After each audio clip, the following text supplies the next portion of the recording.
Welcome to the Crypto Campfire.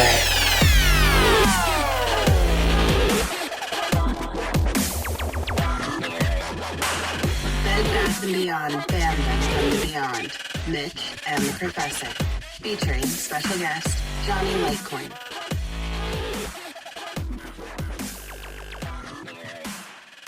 Hey everybody, welcome to another episode of the Crypto Campfire podcast. This is the Professor. And Mitch. Today we've got John Moore, aka Johnny Litecoin, on the show with us. John's the VP of Nationwide Merchant Solutions, and he spends a ton of time in the field teaching people about crypto and Litecoin. Before we start talking to John, we'll go ahead and send it over to the Crypto Gent and grab that crypto news for the week. Thanks, Professor. Hello, Crypto Campfire listeners, and welcome to the cryptocurrency news in a flash with the Crypto Gent. Bitstamp starts investigation after a large Bitcoin sell lead to $250 million liquidated on BitMEX. Messaging startup Kik spent $5 million on negotiations with US SEC. Coinbase Earn goes live in 100 countries. US SEC postpones verdict on ETF application. UK Watchdog reports $34 million lost in crypto scams. Oh, and BitConnect 2.0 makes a comeback. Please avoid this scam. It's been the cryptocurrency news in a flash with a Crypto Gent. Please follow and subscribe. Thanks, Crypto Gent. All right, John, it's so awesome to have you on the show today. We've heard a lot about your efforts trying to spread Litecoin awareness and mass adoption of crypto. Why don't you go ahead and introduce yourself? Let us know what you're doing in the crypto space. What's up, guys? So I'm Johnny Litecoin on Twitter. And yeah, you said it. I'm helping with Litecoin payment adoption. I'm just helping mainstream everyday businesses more about Bitcoin and Litecoin and how to accept them as a form of payment. And I've been a payment processor in the traditional payments world for like the last 10 years. So I kind of had an advantage coming into this because I already understood how the payment works in a business and, what merchants need and what they're going to have questions with and need help with. Gotcha. That background definitely makes it helpful. You don't have to, you can focus more on the crypto aspect and not trying to understand all the basic payment processing functions at the beginning. Yeah, it definitely, just helps to know the flow of the payment, like, a business that wants to accept Bitcoin or Litecoin for payment, they're going to approach it different than someone that wants to invest in it and, hold it for long term. A business just wants to get paid. They don't really want to know much about it other than, hey, how does it work and how do they do it in the easiest way possible? Right, building that layer of abstraction over the blockchain to allow them to receive payment quickly and easily and not ever have to think about the fact that it's crypto. Exactly. We just kind of say, hey, it kind of works similar to how Venmo or something like that works. And right. Cool. And that's not scary to them because a lot of people are using Venmo. So real quick, touching on that, yesterday when J-Mac and I were at that establishment, when I came home and I was telling my wife about it, obviously our wives and our girlfriends tend to be our biggest critics. She was asking me, she's like, so let me get this straight. You got to be careful because you're messing with people's money. So she wanted to know more about how the transaction would work. And I'm like, well, I believe that from a business perspective, they would have the opportunity to either, sell it immediately and turn it into cash as soon as the transaction's done, or they can, play it if they want as a business and take a percentage of it, set it aside, for potential gain, and then use the rest towards their expenditures. Does that sound like a pretty logical answer to her? Or because, not being into it as deep as you guys, I really couldn't answer about it very well. Yeah, so we can set it up as extreme as where they take in Litecoin and Bitcoin and they receive US dollar.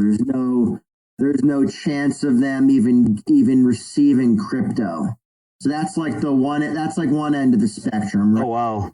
A lot of mainstream businesses like that because they say, hey, they don't mind if they can get new customers by accepting crypto, but they don't want to speculate on the price and all that. Take the risk. And then sometimes for other businesses, we set it up where we show them, hey, the payment's going to come in, and you have the option to sell right away, or, let it ride and play the market or sell a portion of it. And then, then of course there's people that are, they're really into crypto, and they say, hey, I'll get the money in and I'll decide what I do with it, and then they kind of just take it and move it off to another wallet, and whatever they do with it, they do with it, So it's really the preference of the business, and the larger businesses, we tend to set it up where it just automatically converts for them into US dollar and deposits money into their bank account. That's awesome. That is really, it's just blowing my mind right now to hear this. It's really cool. So good deal, man. Definitely good vibes getting from that, and, spreading this thing out there. Yeah, thanks, man. The cool thing about that is too, I always set people up for credit card payments, Visa, MasterCard payments. And so I tell people, you're not an investor in Visa. I tell them, or are you? And they're like, no, I don't invest in Visa or MasterCard, John. And I'm like, well, you accept it for payment. And they're like, sure, that's how people want to pay. So I tell them, I'm like, look, think of Bitcoin and Litecoin the same way. I'm not a investment specialist. I tell people, I'm just trying to tell you to take it for payment. But then what ends up happening is, what's cool, a lot of these people end up wanting to keep some of it. They're like, hey, you know what, Johnny, we read up on it. We feel good about this. You're so confident on it.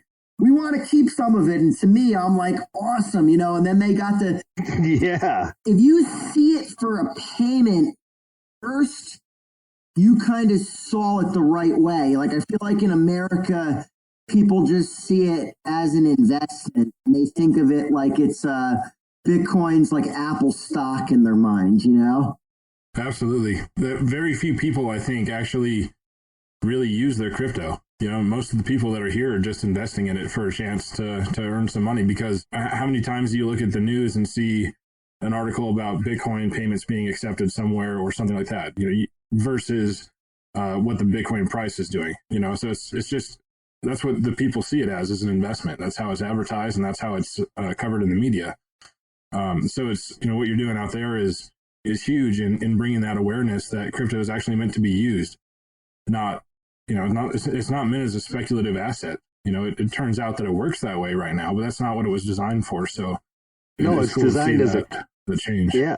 It's designed as a currency, exactly. So to be a currency, what do you do with currency? You spend it. Right. Obviously, there's a speculative side, but it's just like John McAfee said in our podcast a couple weeks ago, if people don't use this for what it's intended for, it was intended to use as currency, to be spent, not just speculated and not just invested in, but to actually be spent like currency, because that's what it is.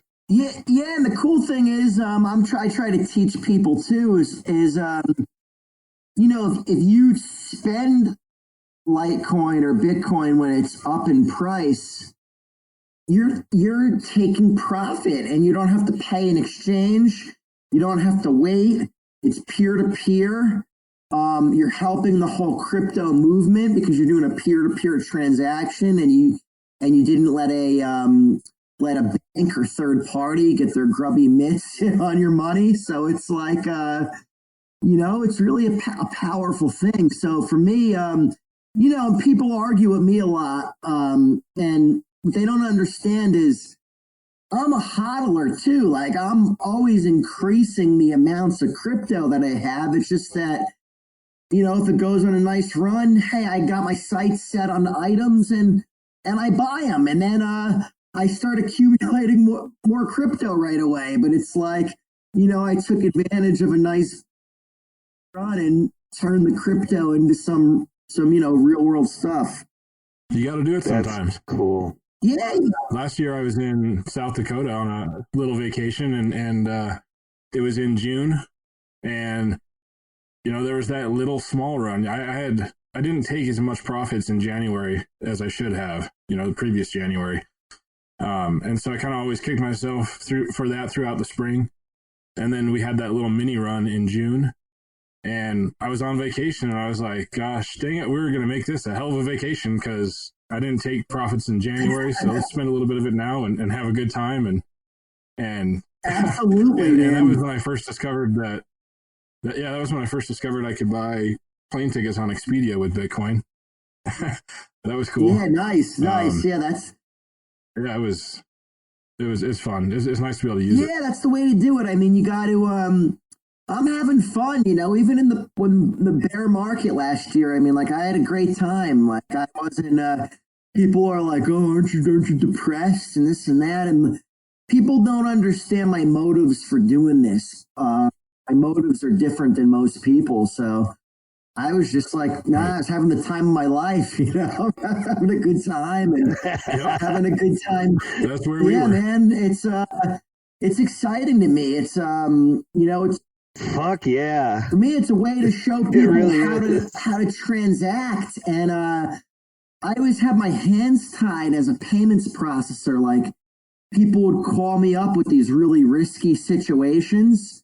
And they'd be like, hey, Johnny, you think it's safe if I take a payment? And it'd be like somebody calling from out of the country, like buying if it was a jeweler, they're buying like gold. And I'm just like, I don't know, man. It sounds kind of suspicious, but people are like, what should I do? What should I do? And I didn't have any answer for them. So when I found Litecoin and Bitcoin, I was like, this is the answer. I can at least bring this up to people and like let people know that this is an option, Right.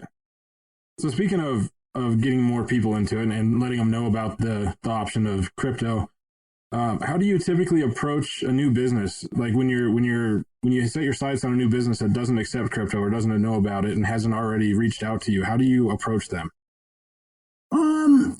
So for me, I'm working with a lot of businesses with their payments anyways. So I a lot of times I'll introduce it to my own customers and stuff that I'm working with. But then if it's a business that I'm not working with, I try to approach them. Sometimes I'll try to tweet at them. I'll try to email them. If it's a business that's not in my area, if it's more of a storefront, I just kind of walk in off the street and I just explain. I kind of ask them if they've heard of Bitcoin, and I see how they respond. And believe it or not, I'd say 1 out of 3 people hasn't heard of it still. Crazy. It's crazy. Yeah. It's very, it kind of blew me away when I started walking around doing this. I was like, what do you mean you've never heard of it? Like, I'm like, have you been living under a rock? I know, because at this point, most people have at least heard of it on the news. I've walked into so many people and I've been like, yeah, hey, I'm stopping by. There's a new type of payment that I'm letting people know about, just providing a little awareness on it. I'm like, have you heard of Bitcoin? And people are like, no. I'm just like, because it's crazy because we get wrapped up in crypto news, and we get so into this, we kind of get detached. I feel like the real world, what they know. So it's like, in my mind, it's like everybody has the Bitcoin price like mapped out in their mind. Like, they know it dipped on Friday and now it's back up. Nobody knows. Nobody knows this. Open Binance every 10 seconds. They're not checking their phone every few minutes.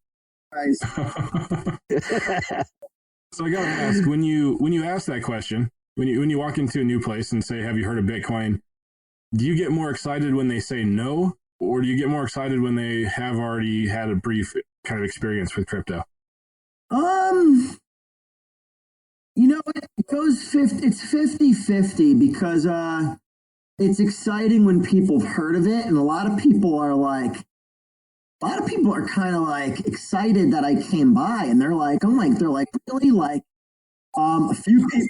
Not just A me. few people have actually been like, "Hey, we've been waiting for somebody to come by to talk to us about this." I'm like, "Really?" Like, some Nice. people fight with me. They're like, they argue, "No, I'd never do that," or "No chance," or "It's a scam." Like.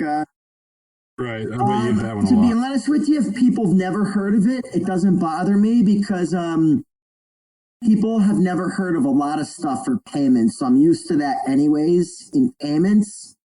And I just don't get too complicated with them. I just explain I'm a payments company and there's a way that they can transact without getting any type of chargebacks. And I tell them it's really designed if you're selling online. So I try to target a lot of people that have websites and sell online. That's really like what this is ultimately like geared for. Obviously, it's cool in retail, but it's, for me, it's more like the need right now is more for the e-commerce merchant. Right. It's more machine to machine rather than Yeah, and if person to somebody person. sells online, and then I'm like, hey, we can probably do some business to your site by accepting this. They're just excited because they're going to get some like sales. It's very hard to sell stuff online. So Yeah, one more sales channel. yeah. So it's kind of just like they get excited about that, and then we set it up so it's easy where they, we just have it so they just sell right away, or the payment automatically converts. So we don't really have people that don't know about it keep crypto. It's only if only people that kind of request and they're like, hey, we want to keep what we get. And we're like, oh, well, I love that personally. I'm like, yes, nice. Do it, keep it, Exactly. I mean, imagine my surprise yesterday when J-Mac and I approached that bartender about cryptocurrency. Did you get a chance to watch the broadcast, Johnny? I watched. It's okay. You might not. I watched the one on the one that was going around on Twitter. It was probably like 6 minutes. Was that the one, or did you? Was there enough? Yeah, we did. We actually did three of them yesterday, and the one you probably watched was where J-Mac set the manager up with the wallet. Yes, and you guys are writing down the words on the Elipal. Yeah. That was cool. J-Mac was good in that. I did a retweet, and it was like, awesome job, J-Mac. Like, this is cool. He did really well with that, absolutely. And then before that, prior to that, we had just a little bullshit session where we, told everybody basically what we were doing, as far as our broadcast. And then our second broadcast that we did from there was actually an interview with the bartender. So if you get a chance, I'll retweet it again, but check that out. It was, we approached her and we're like, so, have you ever heard of, cryptocurrencies? And she's like, well, yeah, actually I have, I work for Edward Jones, so I've heard of the name, and it blew me away. I'm just like, what are the odds, So that's pretty cool. Yeah, it was really cool, and it was, and I think J-Mac and I did really well with being able to, give a presentation of information to her that actually made sense and not just garbled. Obviously, we need to polish a lot of that, but it was our first time ever doing something like this, so it was pretty huge for us. And to actually have the first person that you go to interview say, "Yeah, I know about crypto," and you're like, "Wow, this is cool," So awesome. Yeah, no, it was. That's cool stuff. I'm definitely gonna check it out after. 100%, man. Yeah. It's kind of like there's always like every time I go out and like talk to like people about this or businesses, it's like there's stuff I learn, there's stuff that I think of, there's stuff that crosses my mind, and I get like, it's just like a work in progress, and it's like there's no like. That's kind of like any sale. There's no like method to like, there's no like textbook to study to doing it. It's just kind of like once you get out there and talk with people, it becomes easier. And it's kind of funny because it's like with crypto, it's like I say, it's like like I'm like, hey, any sale, but we're not selling anything if you just show up. No, we're not. And people don't get that because they're so used to everybody selling stuff, and it's Right. just Or getting gain from doing what they're doing, right? yeah, and it's just people are just always just like it's bizarre to people, like, you know, if you're not selling something, or for me, they're like, well, you're a payments company, like, what's your angle with this? And I'm like, yeah, I just believe in it. And I'm like, you know, Right. why would you do that? And I'm just like, why not? You know, not the stuff you believe in. Like, Absolutely, you know, and that's a huge thing. It's like, you know, we're passionate about this for a reason, not because it's going nowhere, not because it's a dead end road, but because there's a lot of positivity and a lot of positive things about the blockchain, about the technology. You know, I mean, honestly, I started in this for the money to a point because I researched it before I got into it, and I was more interested in the technology and where the technology was going, and then the money was just a bonus with it, right? So, you know, that being said, you know, people are so used to, number one, being scammed. Number two, people doing things for their own gain, right? People will try and sell them something, like you said, you know, sell them for money. We're not here for money. We don't want anything from you. All we want is your attention for a minute to potentially give you something that could change your life forever, and also, you know, change the facade of your company or of your business with more patrons that are willing to spend crypto for that purpose, right? So it's just really cool stuff. And, you know, so today the professor actually threw something out there. It was a challenge, and we're calling it, you know, what did you call it, Professor? You called it the adoption challenge? What did I call it? Did I call it Embrace the Revolution? I think it was Embrace the Revolution or something. Anyways, it's a challenge out there to say that if you go out and you approach a business, you know, and do it on video, right? That's the challenge. Approach a business, approach somebody for promoting adoption of cryptocurrencies, and do it on video, right? And it's just one person at a time is all we got to reach. And that one person tells 10 people. I'll do a video for it, and I'll have somebody film me going into a business and talking cryptos with them. Nice. So what we want, we kind of envision this like the, you know, like the ice bucket challenge or something, you know, because some of those fun challenges. And once you do it, pick somebody else that you want to challenge to do it, and tag them when you shoot your video. And for anybody else, just for example, the kind of stuff we're looking for you don't have to go in and get a business set up with, you know, with payment processing. If you don't want to, just get a family member to set up a crypto wallet. Just anything showing adoption. Even if you just get the Binance app downloaded on their phone so they can watch prices, right? Or if you want to stay away from the speculative side, you know, like I said, talk to them about a wallet, or just explain it to them. Maybe they don't want to set up a wallet yet, but at least educate them. And that's all we want to see, is just people out there spreading the word. You know, Mitch, I think we should probably give out some prizes for this. If we see some good videos coming in, maybe pick some of our favorites and give out some crypto campfire swag or some crypto swag. What do you think? Oh, that would be off the hook, man. And, you know, and it's just for that. It's just to say we support you in what you're doing. We support the effort that you put out there, like J-Mac did, like I did yesterday. You know, it doesn't take much. And God, we had so much fun. Think about that. Think about the people that you can meet. I tell people, it's you know, the potential of what you can run into. Everybody's going to look back at this time and miss it. And they're like, you know, what do you mean? I'm like, this is kind of like college for everybody, you know? And, you know, smart right now, you're making a little bit of money, market's going up if you make the right moves. So it's like a college that is a free college, and actually if you make the right moves, you're getting paid to be in the college. And it's like, we're going to look back when Bitcoin's at 150,000. It's like, you know what, man, I miss those days of like adoption and walking in, showing people like, you want to download a wallet and for payment. It's going to be the good old days eventually. It's going to be the good old days. We're going to be so busy, and it's just going to be like people are going to be calling us off the hook, and it's going to be I can't wait. Good times we're in. Oh yeah, 100%. It's so much fun. Like mentioned, I always say, even if Bitcoin went to zero tomorrow, it's been an amazing time, and it's been so cool. We met so many cool people. It's like it can't get better than this. And so, if Bitcoin keeps going up, then I guess it is.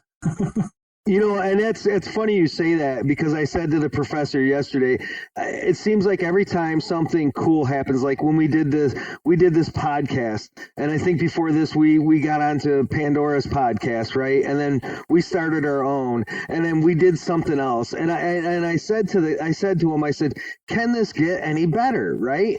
And fucking yesterday just proved, yeah, it can. And it's like, God damn. And then I hear about this meetup in New Jersey, and it just went up a whole nother step. I'm like, fuck yeah, I'm going, man. I am going to take Crypto Campfire to New Jersey, and we're going to go to that Bitcoin Ben meetup, and we're going to hang out with you guys, and we're going to have a riot. So the restaurant that we're having it at, so I'm the host of the Bitcoin Ben, and the place that I'm going to have it at is a bar downstairs, nice restaurant upstairs. They're going to start accepting cryptos that day, and then they're going to accept it going forward. So it's kind of like, not only is the event there, people are going to be paying in cryptos. We're going to be able to show, like, guys, this is a busy place that's accepting cryptos. Here's how they're doing it. Here's how the people are, checking payments, here's what the owner thinks, yada, yada. So it's going to be which I'm excited about, because I'm like, the nerdy payments guy. So basically what you're telling us is that you're going to de-virginize a bar. Basically, yes. And that is so cool. You're going to steal its cherry. I love it. We're popping their crypto cherry that day. Hell yeah. The crypto cork, so to speak. I love it. Oh, man. That's awesome. So John, I noticed on your Twitter that you maybe collect baseball cards. I don't really collect many cards. I went to a card show or two with a friend of mine that is a big card collector, and he's also big into cryptos. Oh, gotcha. And we were considering, he sells some cards, so we were going to maybe make a website and accept cryptos through the site, selling a lot of, high-end baseball cards, graded stuff. And it's a good use case for it because, again, high-end cards are sought after by thieves. And if you want to sell them over the internet, it's risky. So if you could take crypto payments in, you could sell anywhere in the world, Right. Yeah, that's cool. I used to collect baseball cards as a kid, so I was wondering if maybe you were a collector or not. So I got a few cards that I probably got like a dozen cards or so that are from like the 60s that are kind of like high-end cards that I hold on to, but I lost most of my collection, and but probably if we're selling stuff online, I'll get back into it. I bet you. I sell. I bet. I sell silver coins, silver 1 ounce rounds. Those are pretty cool. Nice. I sell them with the Litecoin logo on them. Nice. That's sweet. Actually, I think I may have gotten one of those yesterday. But yeah, those are really cool. So Johnny, let me ask you something. Have you by chance, and I'm gonna guess no, but have you by chance witnessed the rap battles that we host on Friday nights on Twitter? No. Okay, dude. So you really gotta think about it if you have time. I know you're a busy ass guy, dude. There's no question about that. That's it. No, I actually I like rap though, so I'll definitely check it out. Every Friday night at 6 o'clock, I start 6 o'clock Eastern, my time, so 5 o'clock your time. I start the crypto rap battles, and I get on Twitter and I start tweeting raps, and we've grown pretty substantially in followers that actually get onto this thing and just spit out tweets. So if you have a chance, check out my feed, but definitely on Friday, keep your ear open. I'll be sure to tag you in my morning tweet that I throw out to everybody about Fridays, because Fridays are like my favorite day of the week. So, and I think most people feel the same way. So we get on there and we do this, and it brings a lot of fun, a lot of energy, a lot of positivity, and it just helps you let the entire week go. Whether it was a great week, a bad week, it doesn't matter. It ends on a high note, and it's amazing. You really need to check that out. Nice. Yeah, Friday's my favorite day of the week too. My wife loves Sunday, and I'm like, Sunday, it's got like, I don't know. Sunday doesn't have the feeling of a Friday, I can tell you that. Nothing better. No, because it ends with Monday. Nothing better than a nice Friday. The weather's nice, sun is shining, and the Bitcoin price is in the green. Yeah, and the beers are going down good, baby. Absolutely. I love it. Oh, man. Oh, this is fun. So we were going to ask you, how many businesses, I mean, approximately, do you think you've personally been instrumental in setting up with crypto payments? Like well over 100. Most are online based. So again, it was just me emailing back and forth with a lot of people. A lot of people contacted me via DM on Twitter, and I just gave them a few pointers. But definitely over 100. Probably brick and mortar. Brick and mortar, I'd say probably 25 or 30 places. I probably helped set up with crypto payments and growing every day. I'm kind of adding places. My most recent places that I added was actually a site called ourcitycoffee.com, where there's some promotional stuff with Ben Askren, the UFC fighter. So yeah, I set them up yesterday, actually. Got that going on a Sunday. I have an insurance company getting set up this week. That's pretty cool because they sell insurance from like every major carrier. So we can market insurance policies from any major carrier, pay via Bitcoin or Litecoin. I just set up a exotic car rental place. That was pretty cool. I saw that. And the coolest thing about that one is I set them up, and I really didn't hear much after I set them up, and I get busy and I'm on to working with other people, and I got a call from I set them up using a payment processor, the one that converts the payment automatically into US dollar. And they were all excited, and they're like, Johnny, guess what? These guys just processed a $10,000 payment. And I'm like, oh, that's awesome, man. So it's like, here the stuff I'm tweeting about worked. It was when Bitcoin was kind of up in price, when it went on that little run the beginning of last week or whatever. And somebody rented a Lambo, man, and paid in Litecoin, Bitcoin. Wow. That's so awesome. That is awesome. Nice work, man. We need more people on the front lines like that. Yeah. So it's heck yeah. I expect this year to be adding probably 2 or 3 places every week, at least. So probably by this time next year, I'll have set up 300 places or so to process crypto payments. That's so awesome, and that's not even counting, who those people tell about crypto. That stuff spreads. Absolutely. So that's Absolutely. fantastic. The other thing is too, a lot of places I go into, even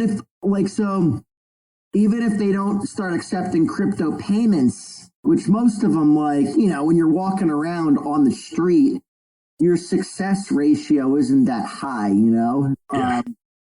But especially for payment processing stuff. yeah, exactly. But a lot of people, like, they at least get information from me when I leave.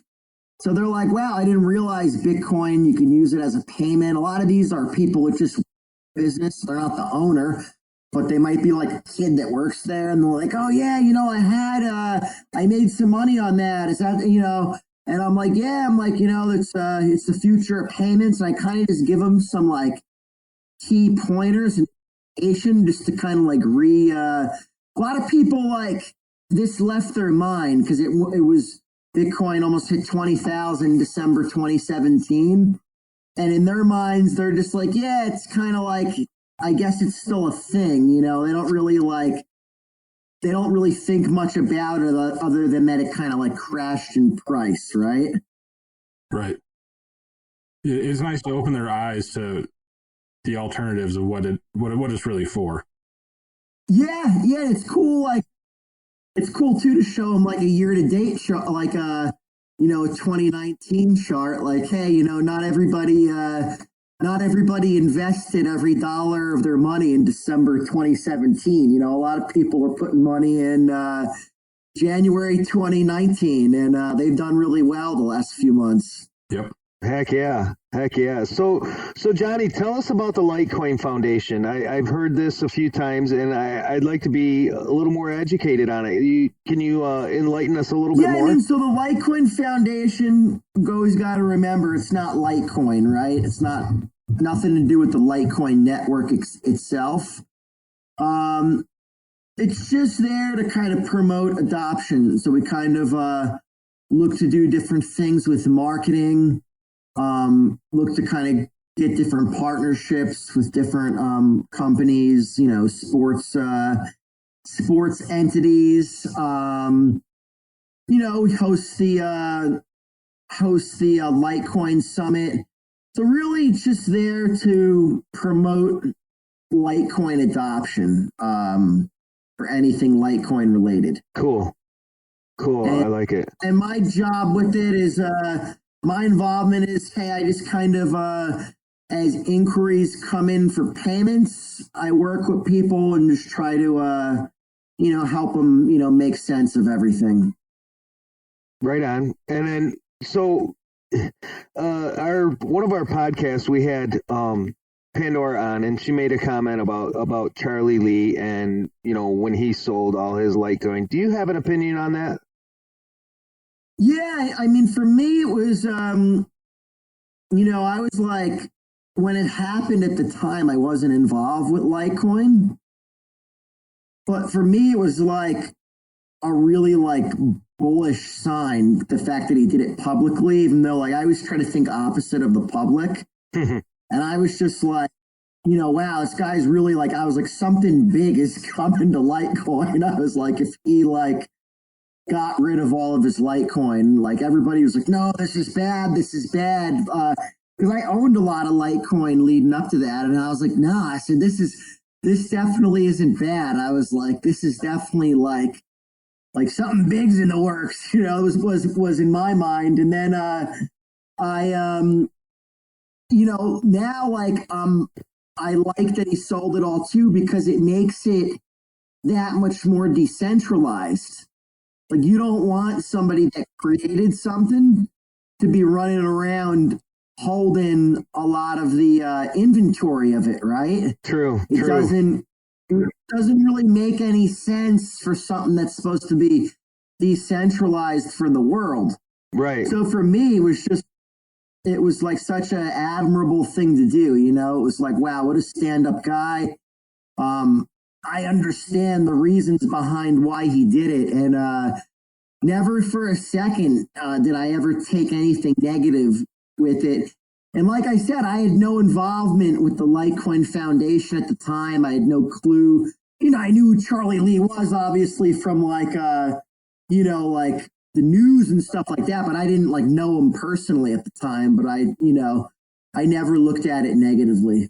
Well, that's cool. And, I think it's, because of that, there is a lot of speculation, and I don't want to say speculation, that's not the right word. There's a lot of assumptions that fly around, the social media when it comes to Litecoin. So I ask these questions just to get everybody's feedback on it, because everybody's opinion means something. And when you start hearing valid, thought out, objective opinions, it helps to put the whole story together, right? Because you really, unless you sit there and talk with Charlie Lee, and who knows, maybe one day we can do that in this podcast. But until that point, we can put the pieces of the puzzle together with objective opinions, just like you had. And I really appreciate your feedback. Thank you very much for that. Yeah, no problem.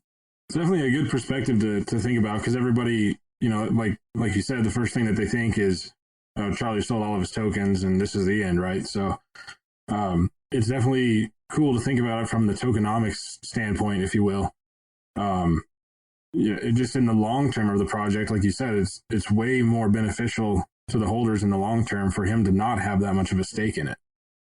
So while it has, obviously a negative short-term effect, the market was going that way anyway. And in the long run, I personally believe it's a tremendous benefit.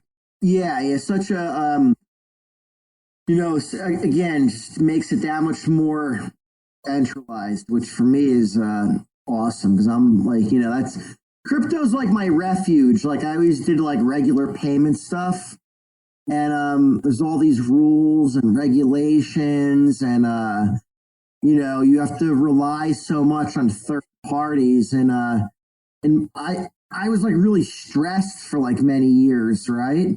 And my stress, when I looked at it at the end of the day, I was like, it's nothing I can control. It's all these it's everything that like these banks and third parties are doing that blindsides me, that causes all this stress. And crypto really freed me, because I tell everybody about crypto. Everybody that processes payments with me, I just explain to them quickly what it is. And I'm like, the reason I'm telling you this is because there is a new version of money in payment that can't have a lot of the lousy things that happen with the regular payment system. And then when I then the people don't blame me as much, because they're like, yeah, you're not like the credit card network.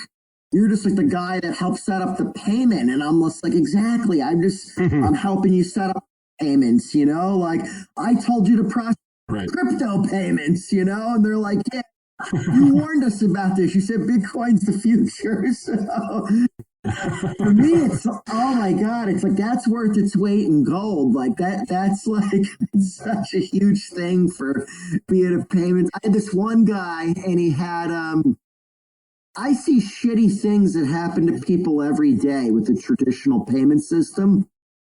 And this one guy had a lousy thing with a chargeback, and he never should have had the chargeback. And it was taking days for him to get his money back.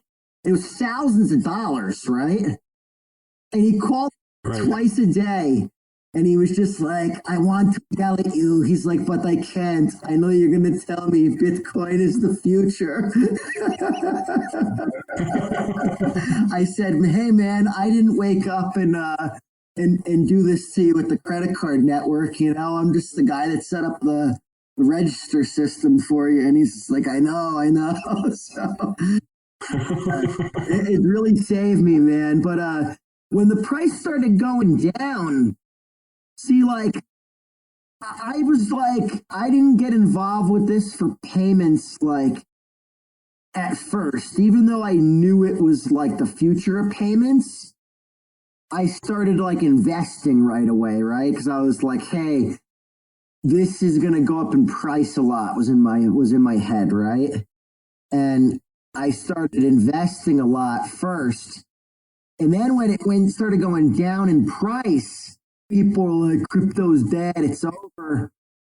I was like, you guys don't even get it. It hasn't even began yet. And I was explaining it to people from a payments angle, and how just how antiquated the payment system is, and how like, you know, it's just crypto hasn't even begun. I was telling people like, forget it's dead. Like it's not, you're not even like, the game hasn't even began. And I was just preaching that. And that's kind of like, that was like my start in it for payments. And I was like, you know, I got to really like get out there and tell the public about this and promote this more for payments. And the more it went down, the more excited I was to talk about it for payments.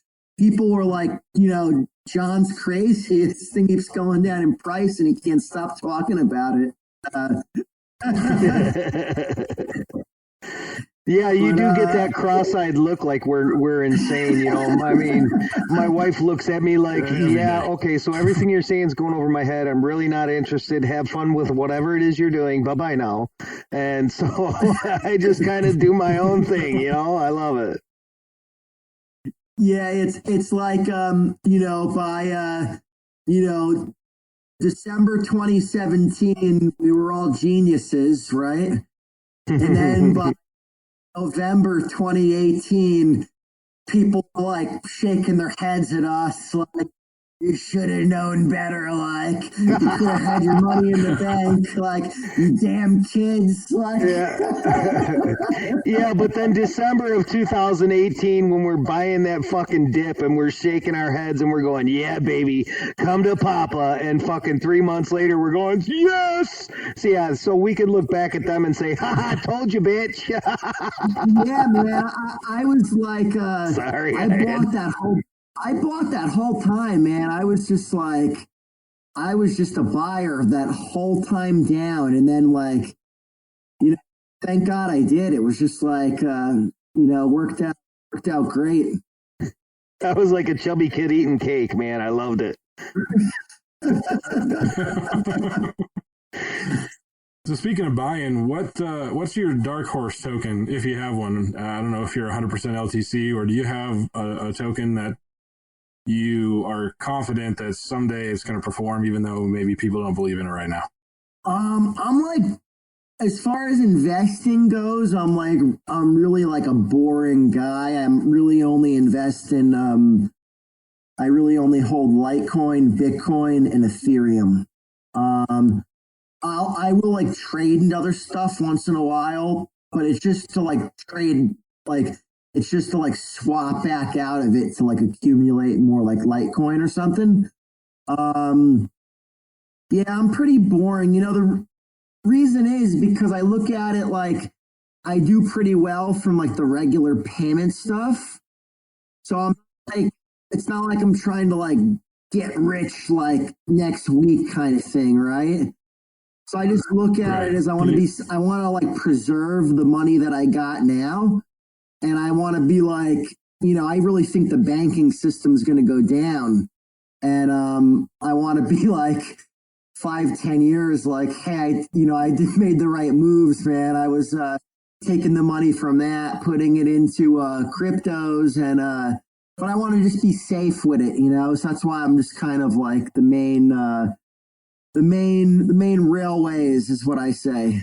There you go. Yeah, that's a smart way to do it. And if we're honest, we probably need your time out on the streets promoting crypto and not sitting on your computer in front of Binance. So don't change what you're doing. Right. You know, like it really like I did that for like two months maybe during like that whole craze, like the end of 2017, beginning of 2018, and I was so stressed. Like every day, like waiting on moves, like it was just like it was awful. So once I went to payment stuff, I was like, man, I love this. I just love going around and talking about this stuff, and it just brings a smile to my face to talk about it to people. And that's kind of what I did too. I stepped away from the trades, you know, because I realized I was going nowhere but down with it. And I put my energies towards crypto Twitter and building a network of, you know, support and a network of relationships, you know, trying to just do that. Just be me. And, you know, it's evolved, right? And it's becoming more, and it's become a very strong passion of mine. It's like a hobby that it's on crack. It's taken over and I seriously love it. I mean, some people, you know, go out and they play golf and spend money on going golfing. And some of my buddies, you know, I used to golf. I stopped playing golf because of crypto. Right. Well, you know, and some of my buddies might play baseball and stuff like that, or bowling, right? And everybody's got a hobby that they spend their time and their money on. And this turned into my hobby, and it's actually, you know, becoming a very strong part of my life, and I love it. It's so much fun. So our last question to you, Johnny, is if you could recommend only one book that everyone should read, what would it be and why? I would recommend everybody read Digital Gold. Ooh. That was a cool book. I kind of read that, and maybe because I read it at such a key time. I read it in October of 2017, and it was when Bitcoin was really heating up, and it was kind of about the whole history of Bitcoin and the original people that were involved with it, and it was just written well. I like that book. That would be a book I would recommend everybody reads. Cool. I think I might actually jump on that. One other thing I wanted to say. One thing I do that talking about like trading and stuff. Like I'm not, you know, I don't like to trade with altcoins and stuff, but I don't mind swapping Litecoin and Bitcoin back and forth to accumulate more. In other words, like just going into like Changely or something and doing a swap like that. Huh. For me, that's like, I don't like to go into US dollar much. Like I'll take once in a blue moon, I'll take a little tiny profit in USD. But for the most part, I like to just keep like all my crypto. And I like to be, obviously I'm a private key guy. I don't like to be, let these exchanges have their hands on my.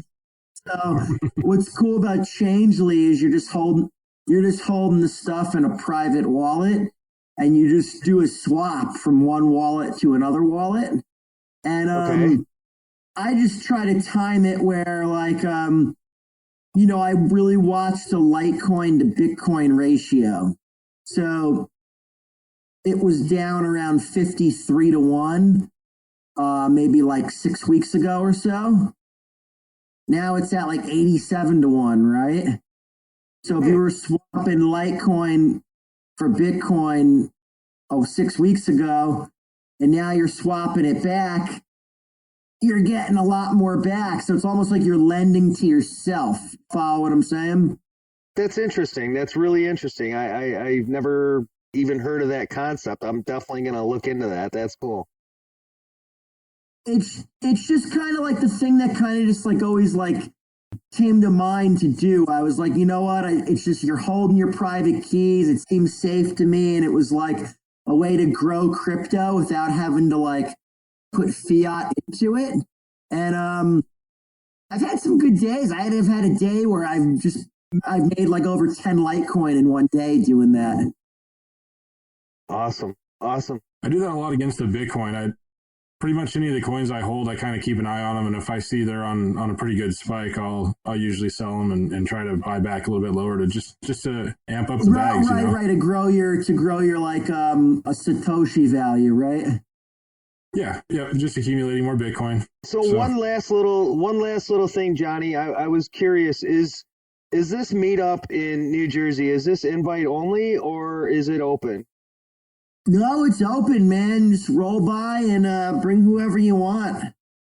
Because I'm definitely coming. I think representing Crypto Campfire podcast would be pretty awesome, and just getting out there and meeting other people that have the same passions. You know, it's so hard to find in the real world normie situation. You know, with everyday life that you almost feel like you're in this little box going, I want out, but you have no avenue out. So that's why we go to Twitter, right?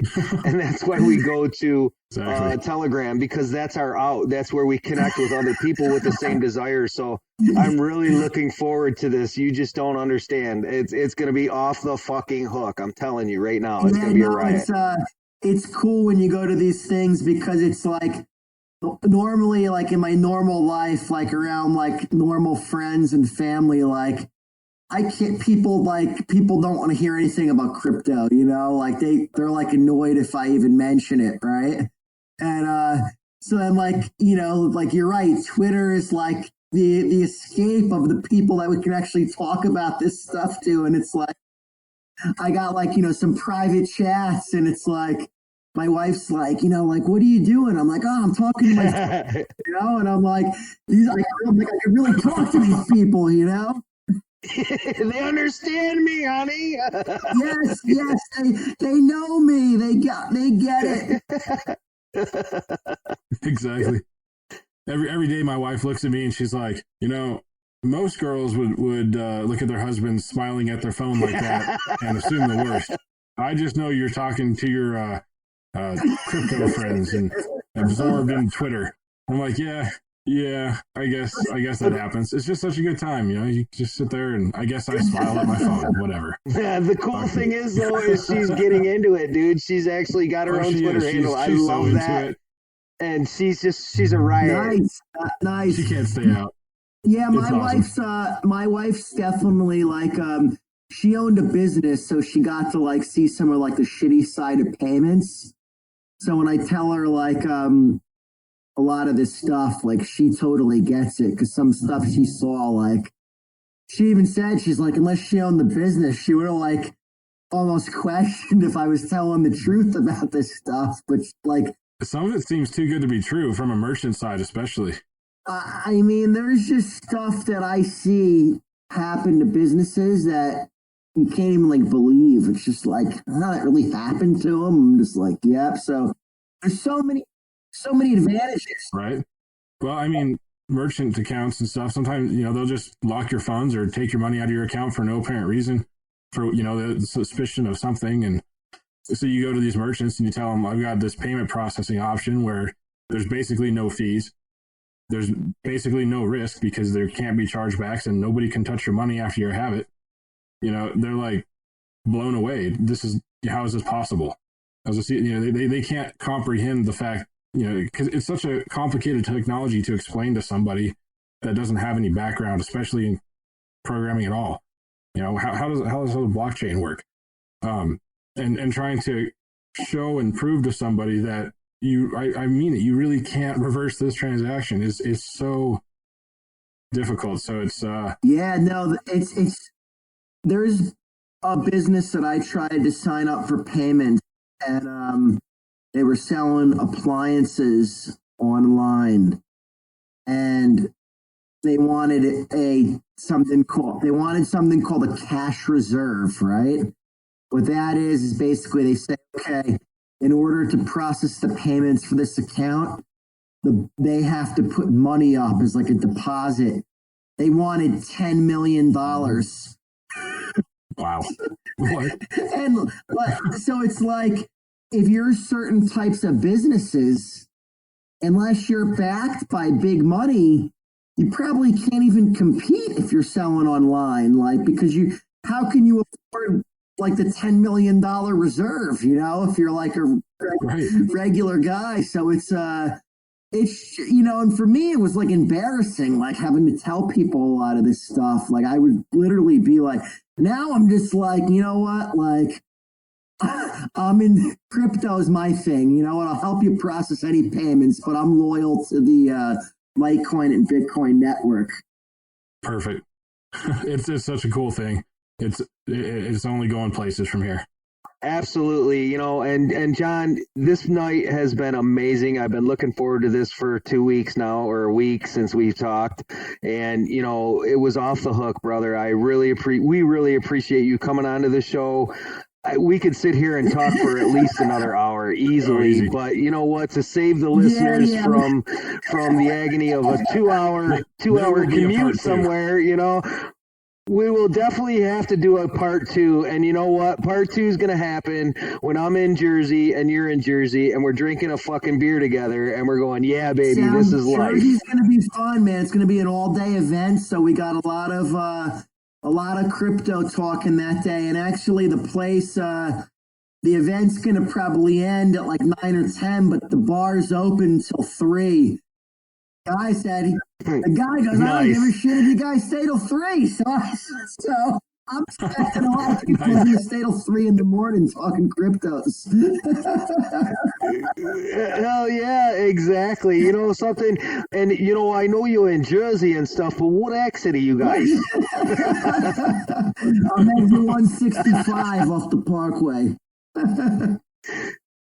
Nice. I love it. Cool. I'm down, man. So, Johnny, speaking of Jersey, why don't you tell everybody, if that's an open invitation, why don't you tell people how to find it and when to find it? So it's, there you go. It's June 22nd. It's going to be in Wayne, New Jersey. And it's going to be at Amore Restaurant in Wayne, New Jersey on Ratzer Road. And there's a bar below. There's like 2 businesses in one. So it's going to be at the downstairs bar. Hang out with Bitcoin Ben, and a lot of cool people in crypto are going to be rolling through there that day. And now we got Crypto Campfire coming through. So nice. Hell yeah. Oh, it's going to be a riot, brother. It's going to be a riot. Thanks again, John, for coming on the show. And by all means, check out our podcast, check out our rap battles. I look forward to seeing some you need to really spit some shit on Friday. Trust me, you're going to love it. So I look forward to seeing at least one rap tweet from Johnny fucking Litecoin on Friday. This is going to be off the hook. But more payments, but I'll try to come up with something corny just to participate. It doesn't matter, dude. We don't judge. And don't forget the challenge. Take a look at the Crypto Campfire Twitter account. Find that challenge for spreading adoption. Share it with everybody, and we want to see your video. Sounds good. Well, thanks, Johnny, for coming on. It was really awesome talking to you. We had such an awesome time, and I'm looking forward to part 2. Awesome. Thanks Absolutely. again. Thanks again for having me on, guys. Oh, anytime, brother. Absolutely. Anytime. You have a good night, man. Jersey. Man, Johnny is the man. He is spending every minute that he can on the streets, talking to people, getting them set up with Litecoin, telling them about crypto, just spreading the word. It's so cool to see, and I'm so stoked that he's going to take on the challenge of posting a video of him getting a new person into crypto and spread that on. And I really hope it goes viral, and I really hope that this can actually do a little bit and even just make a tiny difference to help foster adoption of cryptocurrencies. Oh man, you're not kidding. I mean, to have Johnny go out there and do that, to put that challenge out, and everybody that does it, tag somebody else for the challenge and put them on the spot, so to speak, to say, hey man, you guys, I mean, obviously you guys can pass it on to another person, but grab it by the horns and just go out there. Nobody knows who you are, right? And trust me, once you do it, you're absolutely hooked. And like I said, you don't have to get a business set up accepting crypto. I mean, that's hard, but if you're not comfortable doing that, at least get somebody set up with a wallet, whether it's a friend or a family member or some random person. Or even if you just sit down with a friend and tell them about crypto, you don't even have to get them to do an action. Just spread the word. No. Tell people, just show them. Post a video. And speaking of calling people out, I called out Euclid on Twitter, and I don't know if he didn't think I was serious, but he liked the tweet and then didn't say anything. So Euclid, of course not. I'm going to be messaging Tamara because I know who pulls the strings, and I'll let her know that you've been challenged to spread the word on adoption with the Embrace the Revolution challenge. So Euclid, we're waiting for your video. Get out there, spread the word. Let's see it. Absolutely. I'm so down and looking forward to that. That's going to be cool. Okay, so, Johnny Litecoin was awesome to have on the show, and I want to throw a big shout out to JMac for helping us make that happen, giving us the connection, and kind of facilitating that, so to speak. It really means a lot, and things like that happening just kind of helps things progress, and we thank you all for your support, guys. And I say this every episode, and I promise I will continue to say this. Because of you is why we are here. Because of you is why we'll keep going. And, that's the driving force. You guys are our driving force, and we love doing this. We're having a blast. We're having the time of our lives, and I hope you guys are really enjoying that with us. Yeah, man, it's so cool having this podcast like I say every time, it's an amazing stress reliever, and it's so cool to talk to all the new people and just meet so many new people in the crypto space. So there's so many more that we don't even know yet, and I can't wait to meet all the rest of you guys. I know it sounds cheesy, but I'm dead serious. When we say that, guys, we meant it. If you want to be on our show, we are not partial to anyone. We are not partial to any currency. We're not partial to any token. We're not partial to any project. We're just here in a neutral position. We're going to talk about other projects. We're going to talk about, up and coming projects. We're going to talk about existing ones, but it's only bringing you information and nothing more. So that's kind of our thing. That's our goal. And we hope you guys enjoy it. It's been an awesome time. This adventure is just starting, and already I feel like I've covered miles and miles. It's just crazy. And we together make such a good team, I think, Professor, doing this. It just keeps it live for both of us, and having the support of one another, and now reaching out to you guys, the community, and saying, hey, throw us some ideas. And, I think we're going to go places, and definitely this meetup with Johnny Litecoin and Bitcoin Ben in New Jersey is going to happen. I'm going there. Crypto Campfire is going there, and we are going to represent. Hell yeah. It's only up from here. Absolutely. So you guys have a great evening. Thank you for joining us. Keep your eyes open, and we'll be announcing our next guest soon. Have a great evening. Y'all have a good night. Peace.